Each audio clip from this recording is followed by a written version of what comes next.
নমস্কার, গুরু প্রণাম জানিয়ে আজকে আমার ভিডিও শুরু করছি। বেশ বিশেষ টপিকের ওপর আজকে আমি ভিডিও করতে চলেছি। সেটা হলো মিথুন রাশির জুলাই মাস কেমন যাবে, কী কী ধরনের ঘটনাবলীর মাধ্যমে অতিবাহিত করবে মিথুন রাশির জাতক জাতিকারা, সেই সম্বন্ধে আপনাদের ডিটেলসে বলবো।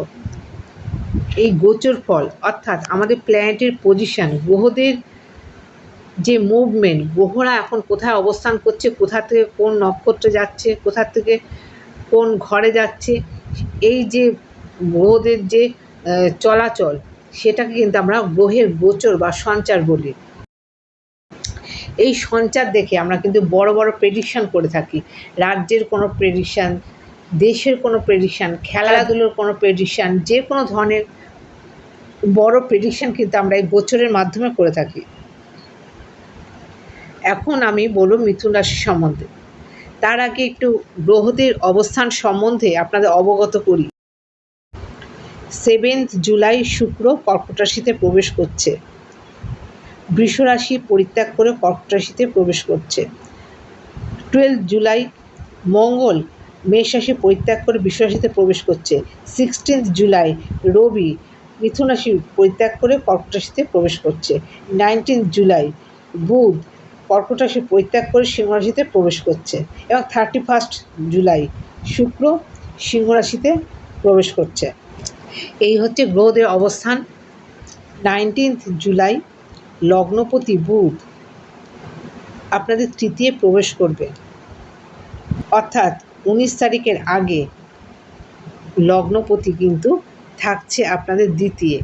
সুতরাং এই মাসের 2টি সপ্তাহে আপনাদের ভাগ্য বৃদ্ধি এবং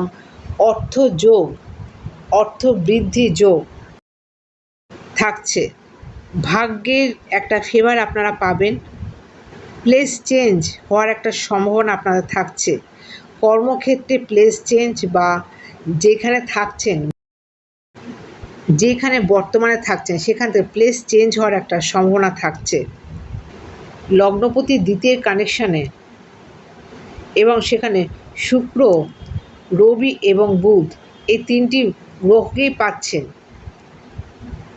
শুক্র, বুধ এবং রবি 3টি গ্রহই থাকছে। বিশেষ করে 7 তারিখ থেকে, জুলাইয়ের 7 তারিখ থেকে 16 তারিখ পর্যন্ত একটা দারিদ্র যোগের সৃষ্টি হচ্ছে। এছাড়াও 19 তারিখ পর্যন্ত রবি, শুক্র এবং বুধের একটা কম্বিনেশন থাকছে। ফাইন্যান্স রিলেটেড সমস্যা খানিকটা কমবে, রিলেশনশিপ নিয়ে পজিটিভিটি আসবে, তবে সেটা 16 তারিখের মধ্যে ভালো থাকবে। বুধ শুক্র পজিটিভ রেজাল্ট দেবে এবং আত্মীয়দের সাথে ভালো সম্পর্ক থাকবে, ইনক্রিমেন্ট ইনক্রিজ করবে। 16 তারিখ পর্যন্ত একটা গ্রোথ লক্ষ্য করা যাবে। ইনভেস্টমেন্ট থেকে এই সময় বিরত থাকাই ভালো। বিশেষ করে 16 দিনের প্রথম অর্ধে, মাসের প্রথম অর্ধে কোনো ধরনের ইনভেস্টমেন্ট আপনাদের না করাই ভালো। সন্তান আনার জন্য এই সময় বিশেষভাবে শুভ ফল দেবে। এডুকেশন সেক্টর 16 তারিখের আগে পর্যন্ত ভীষণভাবে পজিটিভ থাকবে। নতুন কোনো প্রজেক্ট অর্গানাইজেশন হওয়ার একটা সম্ভাবনা থাকছে। গুরুজনদের রিলেশনশিপে নিয়ন্ত্রণ রাখার চেষ্টা করবেন, কথা একটু রেসপেক্টফুলি বলবেন। কোনো ধরনের ইন্টারভিউ বা জব অফার বা লেটার এই সময় কিন্তু আপনারা পেতে পারেন, পাওয়ার সম্ভাবনা থাকছে, অবশ্যই থাকছে। স্থান পরিবর্তনের সাথে সাথে শনির নক্ষত্রে 8 তারিখ থেকে রাহুর নক্ষত্র পরিবর্তন হবে এবং সেটা শনি নক্ষত্রে থাকবে। সুতরাং দশমপতি নবম, সপ্তম এবং অষ্টম এবং নবম নক্ষত্রে প্রবেশ করার জন্য কোনো কাজ হতে হতে আটকে যাওয়া, এই ব্যাপারটা আসতে পারে।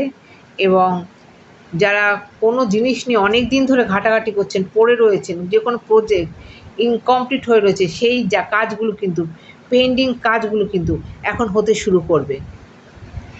ব্যবসায় অর্থ নিয়োগ করবেন না। তবে আয় বৃদ্ধির যোগ আছে। ঘর বাড়ি জমি জমা এগুলো ক্রয় করার জন্য ভালো থাকবে সময়। যে কোনো কারণে একটা দুশ্চিন্তা আপনাদের মধ্যে থাকতে পারে, তার কারণ রাহু এখন দুস্থানগত। মার চেস্টে কোনো ইনফেকশান হতে পারে,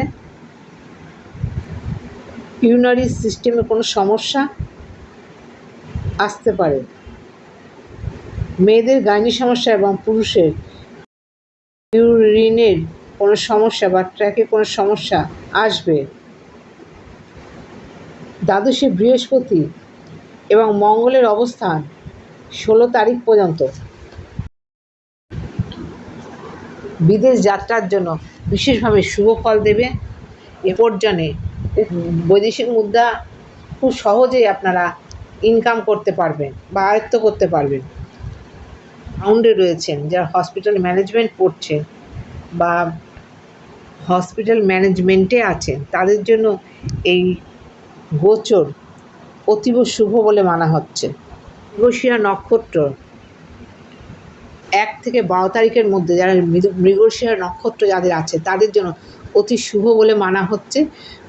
বৃহস্পতির ফেভার কিন্তু এই সময় আপনারা পাবেন এবং অর্থ সৌভাগ্য বৃদ্ধি এবং কথার মধ্যে একটা মসৃণতা বা মাধুর্যতা আপনাদের কিন্তু অনেক কাজ এগিয়ে নিয়ে যেতে সাহায্য করবে।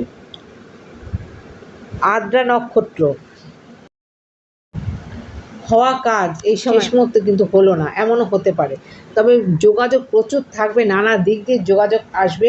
আপনার প্লেস চেঞ্জেরও একটা ব্যাপার থাকছে, জবের ক্ষেত্রে প্লেস চেঞ্জের ব্যাপার থাকছে। এছাড়াও অর্থ বহুল পরিমাণে ব্যয় হয়ে যাওয়ার পরিস্থিতি কিন্তু আসছে।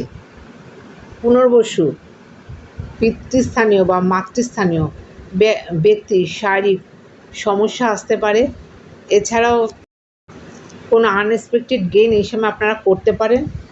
বড় ধরনের কোনো কোম্পানিতে জয়েন্ট এই সময় কিন্তু একটা সম্ভাবনা দেখা যাচ্ছে। নতুন কোনো প্রজেক্ট অর্গানাইজ করা এইগুলো কিন্তু এই গোচরে আসার সম্ভাবনা থাকছে। দুজনদের রিলেশনশিপে একটা ব্যবহারে মাধুর্যতা, এতে কিন্তু আপনাদের এই গোচর অতীব ভালো সুফল দিয়ে যাবে। আশা বিবাহিত জীবন সামঞ্জস্যপূর্ণ থাকবে, সেরকম কোনো অসুবিধা বিবাহিত জীবনে দেখা যাচ্ছে না। বিশেষ করে 16 তারিখ পর্যন্ত বিবাহিত জীবন ভালো থাকবে। আশা করছি প্রয়োজনীয় তথ্য আপনাদের জানাতে পারলাম। আজকের মতো এখানে শেষ করছি। নমস্কার।